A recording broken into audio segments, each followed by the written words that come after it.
Hello.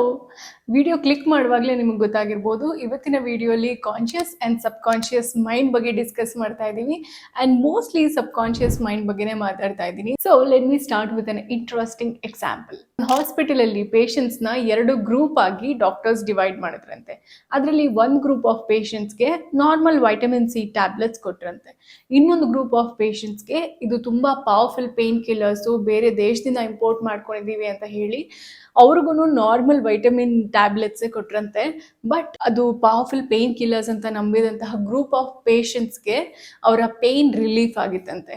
That's the power of sub conscious mind. Because just beliefs or ನಂಬಿಕೆಗಳ ಮೇಲೆ ನಮ್ಮನ್ನು heal ಮಾಡೋಕ್ಕಾಗಲಿ ಅಥವಾ ನಮ್ಮ ಲೈಫ್ನ ರೀಶೇಪ್ ಮಾಡುವಂತಹ ತಾಕತ್ತು ಸಬ್ ಕಾನ್ಷಿಯಸ್ ಮೈಂಡ್ಗಿದೆ. ನಮ್ಮ 95% ಆಫ್ ದ ಲೈಫ್ನ ನಮಗೂ ಗೊತ್ತಿಲ್ಲದೇನೆ ಕಂಟ್ರೋಲ್ ಮಾಡ್ತಾ ಇರೋದು sub conscious mind. So it's the boss. ಇವತ್ತಿನ ವಿಡಿಯೋಲಿ ಬಾಸ್ ಹೆಲ್ಪ್ ತಗೊಂಡು ಹೇಗೆ ನಾವು ಬ್ಯಾಡ್ ಹ್ಯಾಬಿಟ್ಸ್ನ ಬ್ರೇಕ್ ಮಾಡ್ಬೋದು ಆ್ಯಂಡ್ ನಮ್ಮ ಮೇಜರ್ ಗೋಲ್ನ ಹೇಗೆ ರಿಯಾಲಿಟಿಗೆ ತರ್ಬೋದು ಅನ್ನೋದ್ರ ಬಗ್ಗೆ ಮಾತಾಡೋಣ. ಅದಕ್ಕೂ ಮುಂಚೆ conscious and sub conscious mind ಎರಡಕ್ಕೂ ಇರುವಂತಹ ವ್ಯತ್ಯಾಸ ನೋಡೋಣ ಬನ್ನಿ. ನಮ್ಮ conscious mind captain of the ship ತರ. ಅದು ಡಿಸಿಷನ್ಸ್ ತಗೊಳುತ್ತೆ, ಸಿಚುವೇಶನ್ಸ್ನ ಅನಲೈಸ್ ಮಾಡುತ್ತೆ ಆ್ಯಂಡ್ ಲಾಜಿಕಲಿ ಯೋಚನೆ ಮಾಡುತ್ತೆ. ಬಟ್ ನಮ್ಮ ಸಬ್ ಕಾನ್ಷಿಯಸ್ ಮೈಂಡ್ ಆ ಶಿಪ್ ಕೆಳಗಡೆ ಇರುವಂತಹ ಸಮುದ್ರ. It's the entire ocean, deep, powerful and ship ಕೆಳಗಡೆ ಸರ್ಫೇಸಲ್ಲಿ ಏನೇ ಆದ್ರೂ ಅದರ ಕಂಟ್ರೋಲ್ ಸಬ್ ಕಾನ್ಷಿಯಸ್ ಮೈಂಡಲ್ಲಿ ಇರುತ್ತೆ. ಆ್ಯಂಡ್ ಆಲ್ಸೋ ನಮಗೇನೋ ಒಂದು ಹಾರ್ಮ್ ಆಗೋದಕ್ಕಿಂತ ಮುಂಚೆನೇ, ನಾವು ಅದನ್ನ ನೋಡೋದಕ್ಕಿಂತ ಮುಂಚೆ ಆರ್ ಕಾನ್ಷಿಯಸ್ ಮೈಂಡ್ ಅದನ್ನ ಪ್ರಾಸೆಸ್ ಮಾಡೋದಕ್ಕಿಂತ ಮುಂಚೆನೇ ನಾವು ರಿಯಾಕ್ಟ್ ಮಾಡಿರ್ತೀವಿ. ಫಾರ್ ಎಕ್ಸಾಂಪಲ್, ನೀವೇನೋ ಒಂದು ಬಿಸಿ ಪದಾರ್ಥದ ಹತ್ರ ನಿಂತಿದ್ದೀರಾ, ನೀವು ಅದನ್ನ ನೋಡೋದಕ್ಕಿಂತ ಮುಂಚೆನೇ ಇನ್ಸ್ಟಿಂಕ್ಟಿವ್ಲಿ ಅಲ್ಲಿಂದ ಕೈ ಹಿಂದೆ ಕೇಳ್ಕೊಂಡಿರ್ತೀರಾ. ದಟ್ಸ್ ಬಿಕಾಸ್ ಬಾಸ್ ನಮ್ಮನ್ನ ಕಂಟ್ರೋಲ್ ಮಾಡ್ತಾ ಇರ್ತಾರೆ. ಆ್ಯಂಡ್ ದ ಕ್ರೇಜಿ ಪಾರ್ಟ್ ಏನಂದರೆ, ನಮ್ಮ ಸಬ್ ಕಾನ್ಷಿಯಸ್ ಮೈಂಡ್ಗೆ ರಿಯಲ್ ಎಕ್ಸ್ಪೀರಿಯನ್ಸಸ್ ಯಾವುದು, ಇಮ್ಯಾಜಿನರಿ ಎಕ್ಸ್ಪೀರಿಯನ್ಸಸ್ ಯಾವುದು ಅಂತ ವ್ಯತ್ಯಾಸ ಗೊತ್ತಾಗಲ್ಲ. ಈಗ ನಮ್ಮ ಸಬ್ ಕಾನ್ಷಿಯಸ್ ಮೈಂಡ್ ಬಗ್ಗೆ ಒಂದಷ್ಟು ಮೈಂಡ್ ಬ್ಲೋಯಿಂಗ್ ಫ್ಯಾಕ್ಟ್ಸ್ನ ನೋಡೋಣ ಬನ್ನಿ. 95% ಆಫ್ ಯುವರ್ ಡೈಲಿ ಆ್ಯಕ್ಷನ್ಸ್ನ ಕಂಟ್ರೋಲ್ ಮಾಡ್ತಾ ಇರೋದು ನಿಮ್ಮ ಸಬ್ ಕಾನ್ಷಿಯಸ್ ಮೈಂಡ್. ಫಾರ್ ಎಕ್ಸಾಂಪಲ್, ಇವಾಗಲೂ ನೀವು ವಿಡಿಯೋ ನೋಡುವಾಗ ನೀರು ಕುಡಿಯೋದಾಗಿರ್ಬೋದು, ಅಥವಾ ನಿಮ್ಮ ಕಣ್ಣನ್ನು ಬ್ಲಿಂಕ್ ಮಾಡೋದಾಗಿರ್ಬೋದು, ಅಥವಾ ಏನೋ ಇಚಿಂಗ್ ಆಯಿತು ಅಂತ ಹೀಗೆ ಕೆರ್ಕೊಳ್ಳೋದಾಗಿರ್ಬೋದು, ಅಥವಾ ಈವನ್ ಡ್ರೈವ್ ಮಾಡುವಾಗಲೂ ಡ್ರೈವ್ ಮಾಡ್ತಾ ಮಾಡ್ತಾ ಮಾತಾಡೋದು ಅಥವಾ ಹಾಡು ಹೇಳೋದು, ಇದೆಲ್ಲ ನೀವು ಕಾನ್ಷಿಯಸ್ ಆಗಿ ಓಕೆ ನಾನು ಹೀಗೆ ಮಾಡಬೇಕು, ಈಗ ನೀರು ಕುಡಿಬೇಕು, ಈಗ ಕಣ್ಣು ಬ್ಲಿಂಕ್ ಮಾಡಬೇಕು ಅಂತ ಯೋಚನೆ ಮಾಡಿ ಕಾನ್ಷಿಯಸ್ ಆಗಿ ಮಾಡುವಂಥದ್ದಲ್ಲ. ಅದು ಆಟೋ ಪೈಲಟಲ್ಲಿ ಅದ್ರ ಪಾಡಿಗೆ ಅದು ನಡೀತಾ ಇರುತ್ತೆ. Because boss is in control. Sub conscious mind tape recorder ಥರ. ಅದು ನಿಮ್ಮ ಲೈಫ್ನ ಪ್ರತಿಯೊಂದು ಮೊಮೆಂಟ್ನೂ ಕ್ಯಾಪ್ಚರ್ ಮಾಡ್ಕೋತಾ ಇರುತ್ತೆ. ಫಾರ್ ಎಕ್ಸಾಂಪಲ್, ನೀವು ಸಡನ್ ಆಗಿ ತಿರುಗ್ದಾಗ ಆಗಿರ್ಬೋದು, ಅಥವಾ ಏನೋ ಒಂದು ಎತ್ಕೋತಾ ಇದ್ದೀರಾ, ಅಲ್ಲಿ ಗ್ಲಾಸ್ ಇದೆ ಅಥವಾ ಏನೋ ಒಂದು ಕಂಟೈನರ್ ಇದೆ, ನಿಮ್ಮ ಸೈಡ್ ಐಯಲ್ಲಿ ಕಾಣಿಸಿರುತ್ತೆ, ನೀವು ಕರೆಕ್ಟಾಗಿ ಗಮನ ಇಟ್ಟು ನೋಡಿರಲ್ಲ. But still sub conscious mind ಅದನ್ನು ಕೂಡ ಸ್ಟೋರ್ ಮಾಡ್ಕೊಂಡಿರುತ್ತೆ. ಯಾವಾಗಲೂ ಏನೋ ಒಂದು ರ್ಯಾಂಡಮ್ ಸಾಂಗ್ ನೆನಪಾಗ್ಬೋದು ನಿಮಗೆ, ಅದನ್ನ ಎಲ್ಲೂ ಕೇಳಿಸ್ಕೊಂಡಿರಲ್ಲ, ರೀಸೆಂಟಾಗಿ ನೋಡಿರಲ್ಲ, ಬಟ್ ಸಡನ್ನಾಗಿ ನೆನಪಾಯಿತು ಅಂತ ಅಂದರೆ that's because boss is at work. ನೀವು ಏನು ಹೇಳ್ತೀರಾ ಅದನ್ನ ನಂಬುತ್ತೆ. ನಾನು ಯಾವುದೋ ಒಂದು ಲಿಮಿಟೆಡ್ ಸೀರೀಸ್ ನೋಡಿದ್ದೆ, ಅದರಲ್ಲಿ ಹೀರೋಗೆ ಡಾಕ್ಟರ್ ಹೇಳಿರ್ತಾರೆ, ನೀನು ಜಾಸ್ತಿ ದಿವಸ ಬದುಕಲ್ಲಪ್ಪ, ಹೆಚ್ಚು ಅಂತ ಅಂದರೆ ಒಂದು 2 ತಿಂಗಳು, ಸೊ 62 days ಅಂತ ಏನೋ ಒಂದು ನಂಬರ್ ಹೇಳಿರ್ತಾರೆ. ಸೊ ಅವ್ನು ಅದನ್ನೇ ನಂಬಿರ್ತಾನೆ. ಎವ್ರಿ ಡೇ ಅದಕ್ಕೆ ಪ್ರಿಪೇರ್ ಆಗ್ತಾ ಇರ್ತಾನೆ. ಅವ್ನ ಮೈಂಡ್ ಅವ್ನ ಬಾಡಿನ ಅವನ ಡೆತ್ಗೆ ಪ್ರಿಪೇರ್ ಮಾಡ್ತಾ ಇರುತ್ತೆ. ಸೊ ಆಫ್ಟರ್ 62 days ಅವ್ನು ಸತ್ತೋಗ್ತಾನೆ. ಆಮೇಲೆ ಗೊತ್ತಾಗುತ್ತೆ ಅವನಿಗೆ ಯಾವ ಕಾಯಿಲೆನೂ ಇರಲಿಲ್ಲ, ಏನೋ ಆಸ್ತಿಗೋ ಏನೋ ಸುಳ್ಳು ಹೇಳಿದ್ರು ಅಂತ. But that is how our sub conscious mind work. ನಾವು ಏನೇ ಹೇಳ್ತೀವೋ ಅದನ್ನ, ನಂಬಿಕೆಯಲ್ಲಿ ಏನು ಹೇಳ್ತೀವೋ ಎವ್ರಿ ಡೇ ಅದನ್ನ ನಿಜ ಅಂತ ನಂಬಿ ಅದ್ರ ಟುವರ್ಡ್ಸ್ ಆಕ್ಟ್ ಮಾಡ್ತಾ ಹೋಗುತ್ತೆ. ಸೊ ಇಮ್ಯಾಜಿನ್, ಈ ಪವರ್ನ ನಾವು ಪಾಸಿಟಿವ್ ಆಗಿ ಯೂಸ್ ಮಾಡ್ಕೋಬಹುದು ಅಂತ ಅಂದರೆ ಏನೆಲ್ಲ ಇಂಪ್ರೂವ್ಮೆಂಟ್ ಆಗುತ್ತೆ. ಫಾರ್ ಎಕ್ಸಾಂಪಲ್, ಕಾನ್ಫಿಡೆನ್ಸ್ಗಾಗಿರ್ಬೋದು, ಅಥವಾ ಫಿನಾನ್ಷಿಯಲ್ ಫ್ರೀಡಮ್, ಅಥವಾ ನಮ್ಮ ಗೋಲ್ಸ್ನ ರಿಯಲ್ ಲೈಫಿಗೆ ತರೋದಕ್ಕೆ we can literally use it for anything. So sub conscious mind ಒಂದು ವಿಷಯನ ಲಾಜಿಕ್ಗಿಂತ ಜಾಸ್ತಿ ರೆಪಿಟೇಷನಿಂದ ನಂಬುತ್ತೆ. ಅದಕ್ಕೆ ಅಫರ್ಮೇಷನ್ಸ್ ವರ್ಕ್ ಆಗೋದು. ಫಾರ್ ಎಕ್ಸಾಂಪಲ್, ನಿಮಗೆ ಈಗ ಒಂದು 20,000 ಸ್ಯಾಲ್ರಿ ಅಂತ ಅಂದರೆ, ನೀವು ಎವ್ರಿ ಡೇ ನನಗೆ 2 lakh ಸ್ಯಾಲ್ರಿ ಬರ್ತಾ ಇದೆ, I am so happy, I am so financially free ಅಂತ ನೀವು ದಿನಾಗಲೂ ಅದನ್ನೇ ಹೇಳ್ಕೊತಾ ಇದ್ರೆ ನಿಮ್ಮ ಮೈಂಡ್ ಅದೇ ನಿಜ ಅಂತ ನಂಬುತ್ತೆ. ಬಟ್ ನನ್ನ ಸ್ಯಾಲ್ರಿ 20,000 ಅಲ್ವಾ, ನನ್ನ ಕ್ವಾಲಿಫಿಕೇಷನ್ ಇಷ್ಟೇ ಅಲ್ವಾ, ಹೇಗೆ 2 lakhs ಅಂತ ಎಲ್ಲ ನಮ್ಮನ್ನ ಕ್ರಾಸ್ ಕ್ವೆಶ್ಚನ್ ಮಾಡಲ್ಲ. ನಾವು ಎವ್ರಿ ಡೇ ಏನು ಫೀಡ್ ಮಾಡ್ತೀವೋ ಅದನ್ನೇ ನಿಜ ಅಂತ ನಂಬುತ್ತೆ. ಸಬ್ ಕಾನ್ಷಿಯಸ್ ಮೈಂಡ್ ಒಂದು ಸ್ಪಾಂಜ್ ಅಂತ ಅನ್ಕೊಳ್ಳಿ. ಸೊ ಅದಕ್ಕೆ ನೀರು ಹಾಕಿದ್ರೆ ನೀರನ್ನ ಹೀರ್ಕೊಳ್ಳುತ್ತೆ, ಕಾಫಿ ಹಾಕಿದ್ರೆ ಕಾಫಿ ಹೀರ್ಕೊಳ್ಳುತ್ತೆ, ಜ್ಯೂಸ್ ಹಾಕಿದ್ರೆ ಜ್ಯೂಸ್ನ ಹೀರ್ಕೊಳ್ಳುತ್ತೆ. ಸೊ ಆ ರೀತಿ ಒಂದು ಚಿಕ್ಕ ಮಗುಗೆ ನೀವು ಎವ್ರಿ ಡೇ ಏನು ಹೇಳ್ತಾ ಇರ್ತೀರಾ ಅದ್ರ ತಲೆಯಲ್ಲಿ ಅದೇ ಫೀಡ್ ಆಗ್ತಾ ಇರುತ್ತೆ. ಸೊ ಅದೇ ರೀತಿ ಬಿಹೇವ್ ಮಾಡುತ್ತೆ. ಅದೇ ರೀತಿನೇ ಸಬ್ ಕಾನ್ಷಿಯಸ್ ಮೈಂಡ್ ಕೂಡ ವರ್ಕ್ ಆಗುತ್ತೆ. ಸೊ ನೀವು every day I am not confident enough ಅಥವಾ I am not good enough ಅಂತ ಹೇಳ್ಕೊಳ್ಳೋದ್ರ ಬದಲು every day I have a perfect life, ನನ್ನ ಡ್ರೀಮ್ ಲೈಫ್ ನನಗೆ ಹೇಗೆ ಬೇಕೋ ಅದೇ ರೀತಿ ಇದೆ, I am so happy, I am so peaceful ಅಂತ ಹೇಳ್ಕೊಂಡ್ರೆ, ಪದೇ ಪದೇ ಪದೇ ಕನ್ವಿಕ್ಷನ್ ಅಲ್ಲಿ ಹೇಳ್ಕೊಂಡ್ರೆ ನಿಮ್ಮ ಮೈಂಡ್ ಅದನ್ನೇ ನಿಜ ಅಂತ ನಂಬುತ್ತೆ ಆ್ಯಂಡ್ ಅದಕ್ಕೆ ಬೇಕಾಗಿರುವಂತಹ ಅಲೈನ್ಡ್ ಆ್ಯಕ್ಷನ್ನ ನಿಮ್ಮ ಕೈಲಿ ತಗೊಳ್ಳೋದಕ್ಕೆ ಹೆಲ್ಪ್ ಮಾಡುತ್ತೆ. ನೀವು ಅನ್ಕೊಂಡಿರ್ಬೋದು ಎಲ್ಲ ನನ್ನ ಕಂಟ್ರೋಲಲ್ಲಿದೆ, ನನಗೆ ಗೊತ್ತು ನಾನು ಏನು ಮಾಡ್ತಿದ್ದೀನಿ ಅಂತ. ಬಟ್ ಸಬ್ಕಾನ್ಷಿಯಸ್ ಮೈಂಡ್ ಸೀಕ್ರೆಟ್ ಆಗಿ ಟ್ರಿಕ್ಸ್ ಪ್ಲೇ ಮಾಡ್ತಾ ಇರುತ್ತೆ ಆ್ಯಂಡ್ ಕೆಲವೊಂದಷ್ಟು ರ್ಯಾಂಡಮ್ ಬಿಹೇವಿಯರ್ಸ್ ಅಂತ ಅನ್ಕೊಂಡಿರ್ಬೋದು ನೀವು, ಬಟ್ ಅದು ಆ್ಯಕ್ಚುಲಿ ಡೀಪ್ಲಿ ನಮ್ಮ ತಲೆಯಲ್ಲಿ ರೂಟ್ ಆಗಿರುವಂತಹ ಪ್ರೋಗ್ರಾಮಿಂಗ್. ಕೆಲವೊಬ್ಬರನ್ನ ನೀವು ಫಸ್ಟ್ ಟೈಮ್ ಮೀಟ್ ಆದಾಗ ವಿತಿನ್ ಫ್ಯೂ ಮಿನಿಟ್ಸಲ್ಲೇ ಇವ್ರು ಯಾಕೋ ನಂಗೆ ಅಷ್ಟು ಇಷ್ಟ ಆಗಿಲ್ಲ, ಇವ್ರ ವೈಬ್ಸ್ ಏನೋ ಒಂಥರ ಮಿಸ್ ಹೊಡಿತಾ ಇದೆ ಅಂತ ನಿಮ್ಗೆ ಅನ್ಸಿರ್ಬೋದು.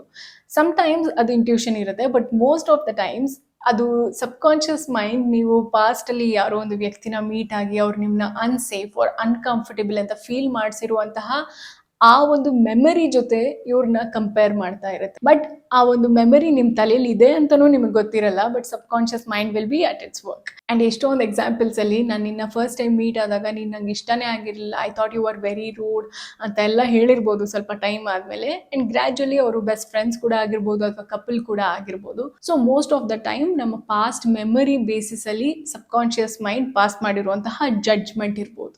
ಯಾವತ್ತಾದರೂ ಯೋಚನೆ ಮಾಡಿದ್ದೀರಾ ಯಾಕೆ ಪದೇ ಪದೇ ಟಾಕ್ಸಿಕ್ ಟ್ರೇಟ್ ಇರುವಂತಹ ವ್ಯಕ್ತಿಗೆ ಬೀಳ್ತೀವಿ, ಅಥವಾ ಇದು ವರ್ಕ್ ಆಗಲ್ಲ, ಅಥವಾ ಈ ಒಂದು ಕ್ಯಾರೆಕ್ಟರ್ ಆರ್ ಬಿಹೇವಿಯರ್ನ ನೆಕ್ಸ್ಟ್ ಥರನೇ ಇದೆ ಅಂತ ಅನ್ಸಿದ್ರು ಇನಿಷಿಯಲಿ ಅದನ್ನೆಲ್ಲ ಸ್ವಲ್ಪ ಸೈಡಿಗೆ ತಳ್ಬಿಟ್ಟು ಓನ್ಲಿ ರೋಸಿ ಥಿಂಗ್ಸ್, ನೈಸ್ ಥಿಂಗ್ಸ್ ಮೇಲೆ ಮಾತ್ರ ಫೋಕಸ್ ಮಾಡಿಬಿಟ್ಟು ಮತ್ತೆ ಅದೇ ರೀತಿ ವ್ಯಕ್ತಿ ಜೊತೆನೇ ರಿಲೇಷನ್ಶಿಪ್ಪಲ್ಲಿ ಇದ್ದಿರ್ಬೋದು. ಯಾಕಂದರೆ ನಮ್ಮ ಮೈಂಡ್ ಹ್ಯಾಪಿನೆಸ್ಗಿಂತ ಜಾಸ್ತಿ ಫೆಮಿಲಿಯಾರಿಟಿನ ಸೀಕ್ ಮಾಡ್ತಾ ಇರುತ್ತೆ. ಫೆಮಿಲಿಯಾರಿಟಿ ಅಂತ ಅಂದರೆ ಏನೋ ಒಂದು ಕಂಫರ್ಟ್ ಝೋನ್, ಓಕೆ ಇದು ನಂಗೆ ಆಲ್ರೆಡಿ ಗೊತ್ತು, ಮುಂಚೆ ಗೊತ್ತು, ಅದು ಕಷ್ಟ ಅನ್ಸಿದ್ರು ಪರವಾಗಿಲ್ಲ, ಬಟ್ ಫೆಮಿಲಿಯಾರಿಟಿ ಇಸ್ ಕಂಫರ್ಟೇಬಲ್ ಅಂತ ನಮ್ಮ ಮೈಂಡಲ್ಲಿ ಪ್ರೋಗ್ರಾಮ್ ಆಗೋಗಿದೆ. ನೀವು ಒಂದು ಗಾದೆ ಕೇಳಿರ್ಬೋದು, ಗೊತ್ತಿಲ್ಲದೆ ಇರೋ ದೇವ್ರಿಗಿಂತ ಗೊತ್ತಿರೋ ದೆವ್ವನೇ ವಾಸಿ ಅಂತ. ಇದು ಎಷ್ಟೊಂದು ಜನರ ಲೈಫ್ ಸಿಚುವೇಶನ್ಸ್ಗೂ ಅಪ್ಲೈ ಆಗುತ್ತೆ.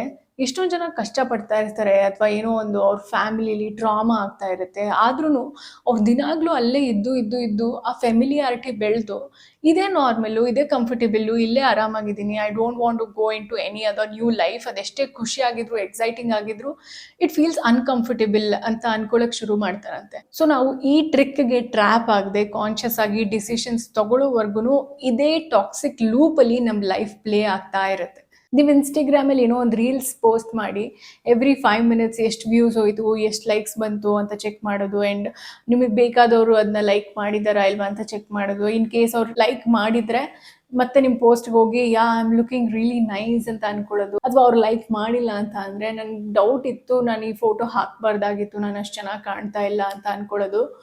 All of this are because of childhood conditioning ಅನ್ನೋದು ನನ್ನ ಒಪಿನಿಯನ್. ಬಿಕಾಸ್ ನಾವು ಚಿಕ್ಕ ವಯಸ್ಸಲ್ಲೇ ನಮ್ಮ parents or neighbours or relatives ಮುಂದೆ ಟೇಬಲ್ಸ್ ಹೇಳಿದ್ವಿ ಅಥವಾ ಚೆನ್ನಾಗಿ ಹೇಳಿದ್ವಿ ಅಂತ ಅಂದರೆ ಅವರೆಲ್ಲ ಗುಡ್ ಗರ್ಲ್ ಅಂತ ಕ್ಲಾಪ್ ಮಾಡಿದಾಗ ನಮಗೆ ಆ ಒಂದು ಡೋಪಮಿನ್ ಹಿಟ್ ಸಿಕ್ಕಿರುತ್ತೆ. ಆವಾಗ ವಿ ಫೀಲ್ ಓಕೆ, ವ್ಯಾಲಿಡೇಷನ್ ಸಿಕ್ಕಿದ್ರೆ ನಾನು ಸಖತ್ತು, ಐ ಆಮ್ ವರ್ದಿ ಅಂತ ಎಲ್ಲ ಒಂದು ಕಂಡೀಷನಿಂಗ್ ಆಗಿರುತ್ತೆ. ಅದೇ ಒಂದು ಹೈಸ್ಕೂಲಲ್ಲಿ ಓದುವಾಗ ನೀವು ನಿಮ್ಮ ಬೆಸ್ಟ್ ಎಫರ್ಟ್ ಹಾಕಿ ಒಂದು 80% ಸ್ಕೋರ್ ಮಾಡಿರ್ತೀರ, ಅದೇ ನಿಮ್ಮ ನೇಬರ್ ಒಂದು 90% ಸ್ಕೋರ್ ಮಾಡಿರ್ತಾಳೆ.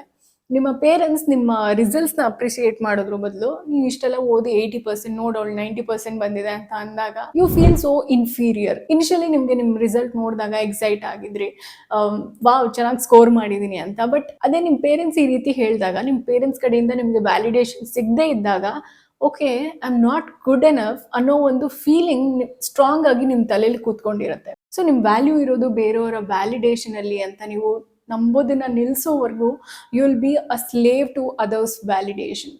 ನಿಮ್ಮ ಖುಷಿ ಇನ್ನೊಬ್ರು ಕೊಡೋ ಸರ್ಟಿಫಿಕೇಟ್ ಮೇಲೆ ಡಿಪೆಂಡ್ ಆಗಿರುತ್ತೆ.